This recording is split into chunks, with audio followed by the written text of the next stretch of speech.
আসসালামু আলাইকুম। আজ আমরা কথা বলবো হচ্ছে স্টোর ম্যানেজমেন্ট এই মডিউলটা নিয়ে। সো স্টোর ম্যানেজমেন্ট মূলত হচ্ছে প্রোডাক্ট বেসড বিজনেস যারা করে তাদের জন্য। আপনার সিস্টেমে যদি না দেখায় তাহলে সিস্টেমে যাবেন, অ্যাপ সেটিংসে যাবেন, ফিচার্স থেকে আপনি যদি প্রোডাক্ট বেসড বিজনেস শুধু প্রোডাক্ট হয় তাহলে এটা সিলেক্ট করবেন। যদি হাইব্রিড হয় মানে service and product both sell করেন তাহলে বোথ বিজনেস করেন তাহলে হাইব্রিড সিলেক্ট করবেন। এগুলা টার্ন অন করবেন, করে সেভ দিয়ে দিবেন। সো স্টোর ম্যানেজমেন্টে আসলাম। স্টোর ম্যানেজমেন্টে আসার পরে যেটা হবে, সো আপনি এখানে সরাসরি প্রোডাক্ট এড করতে পারবেন না। আপনাকে প্রোডাক্ট এড করতে হলে আগে ক্যাটাগরিজ এড করতে হবে, ঠিক না? সো আপনি ক্যাটাগরিজ থেকে আপনি প্রোডাক্ট এড করবে, এই প্রোডাক্টের ক্যাটাগরিজগুলো এড করবেন। যেমন আমি কি এড করছি, গিফট কার্ড এড করছি, সাবস্ক্রিপশন এড করছি, তারপর হচ্ছে এই ২ টা থাকুক, সমস্যা নেই।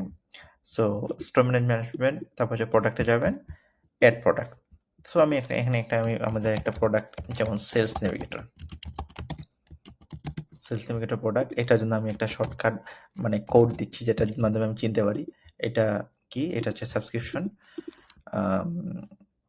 এটা নিজের জন্য ডেসক্রিপশনটা good for reaching out potential, এটা আপনি চাইলে দিতে পারেন পটেনশিয়াল ক্লায়েন্টস।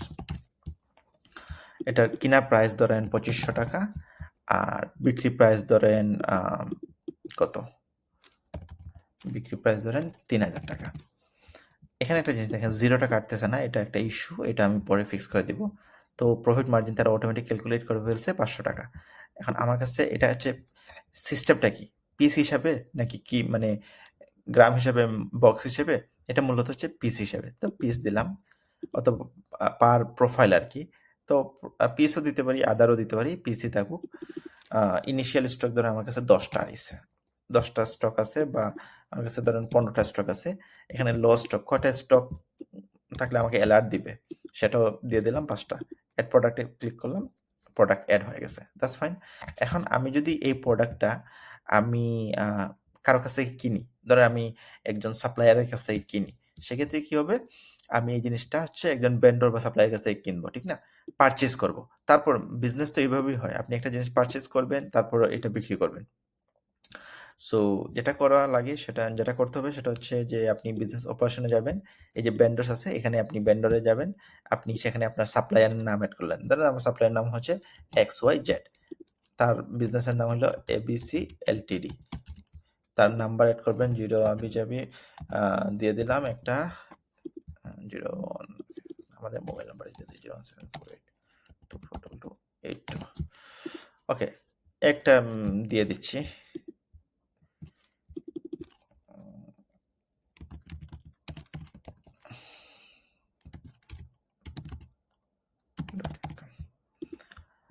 আচ্ছা, এইখানে একটা জিনিস দেখেন, এই ভেন্ডর এড করতে হইলে ভেন্ডরটা কোন ক্যাটেগরির মধ্যে পড়তেছে সেটা কিন্তু এখানে আসতেছে না। সো এখানে আপনার ক্যাটেগরি এড করতে হবে। সো এইটাও আমি ফিক্স করে দিব। আপনি আপাতত মানে আপনি এখন মূলত হচ্ছে মানি ইন, মানি আউট এর ক্যাটেগরি দেখাচ্ছে। সো মানি আউট এর ক্যাটেগরিতে আপনার আ মূলত হচ্ছে অবশ্যই ভেন্ডরকে টাকা দিচ্ছেন। সো এটা মানি আউট এর ক্যাটেগরিতে আপনি একটা কি দিতে হবে, এড করতে হবে। তো আপাতত আমি সেলারি হিসেবে এড করতেছি। মানে বিষয়টা হচ্ছে এই জায়গায় সেটিংসে আসবেন, ক্যাটেগরিজে যাবেন। জিনিসটা কি? মানি আউট হচ্ছে। কেন যাচ্ছে? আপনি এটা হচ্ছে আপনার একজন সাপ্লায়ার। LinkedIn এর জন্য আপনি ধরেন ওরে টাকা দিচ্ছেন। ঠিক আছে? LinkedIn supplier, LinkedIn category name হচ্ছে LinkedIn দিলাম।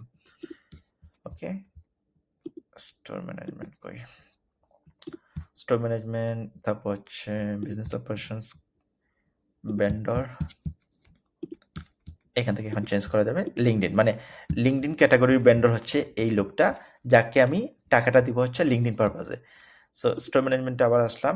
আইসা মানে এই প্রোডাক্টটা তো আসলে আমার কাছে নাই। আমি কার কাছ থেকে কিনতেছি?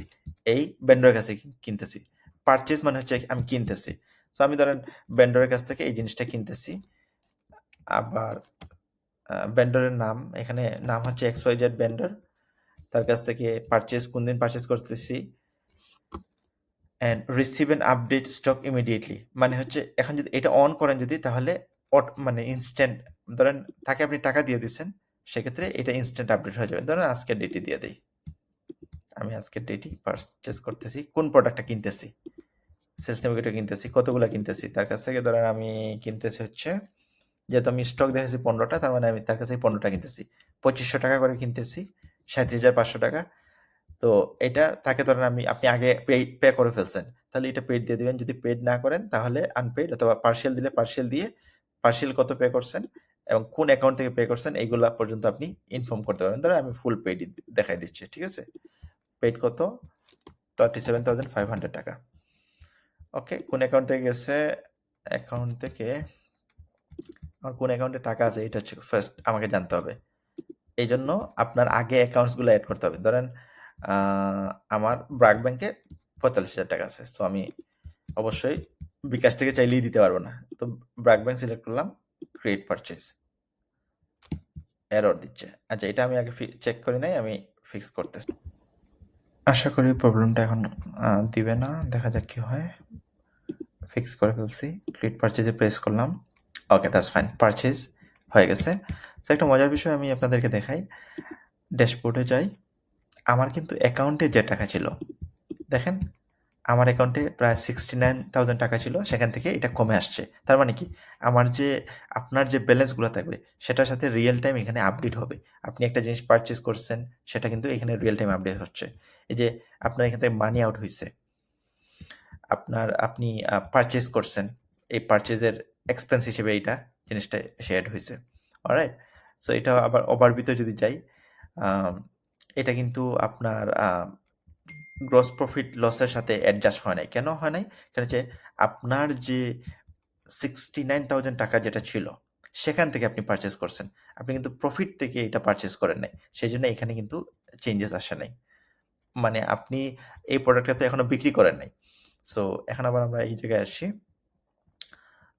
প্রোডাক্ট কতটা আছে আমার? আমার কাছে প্রোডাক্ট আছে 30 পিস। ও আচ্ছা।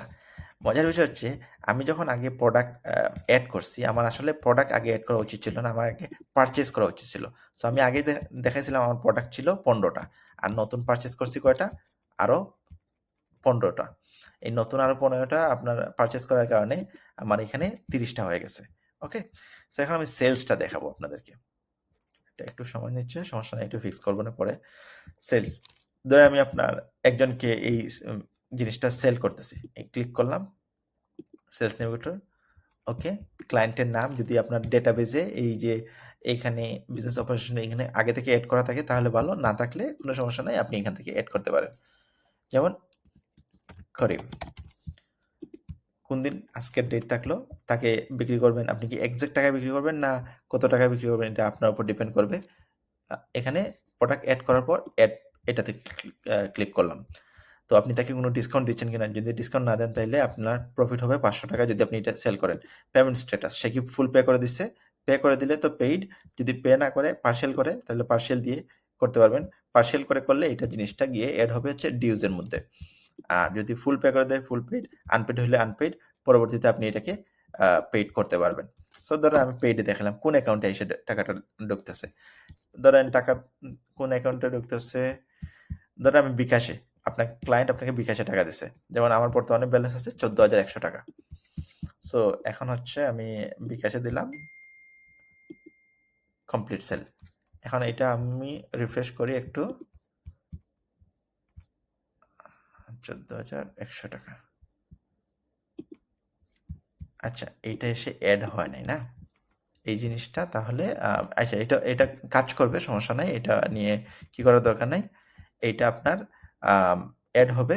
জাস্ট আমি হয়তো এখানে আসলে আমি স্টিল এই ফিচার্সটা নতুন এড করছি। সো আমি ফুললি চেক করার সুযোগ পাই নাই। যেহেতু আমরা সার্ভিস বেস বিজনেস করি, তো আমাদের সার্ভিস বেজের অ্যাকাউন্ট, মানি ইন, মানি আউটটা প্রপারলি কাজ করে। স্টোর ম্যানেজমেন্টটা নিয়ে এখনো স্টিল কাজ করতেছি। টুকটাক অনেক সময় সমস্যা হবে। এইজন্যই আসলে আমাদের বেটা টেস্টার দরকার। সো আপনারা এটা দেখবেন। ওভারঅল আপনার এইগুলা হিসাব কাজ করবে। ঠিক আছে? বাট প্রোডাক্ট এড করা বুঝতে পারলেন। তারপর হচ্ছে পারচেজ তো বুঝতে পারলেন। এখানে পারচেজ দেখাচ্ছে না কেন আই ডোন্ট নো, বাট এটা দেখাবে, সমস্যা নাই। সেলস আপনি দেখতে পারলেন। ঠিক আছে? তারপর এই তো আপাতত স্টোর ম্যানেজমেন্টের যে জিনিসটা যতটুকু বোঝানোর আই থিংক বোঝাইতে পারছি। যে ইস্যুগুলো আমার কাছে মনে হলো আমি এইগুলা সলভ করব। যেহেতু আমরা আসলে সরাসরি প্রোডাক্ট বেস বিজনেস করি না। সেইজন্য আসলে অনেক জিনিসই ওইভাবে টেস্ট করার সুযোগ হয় নাই।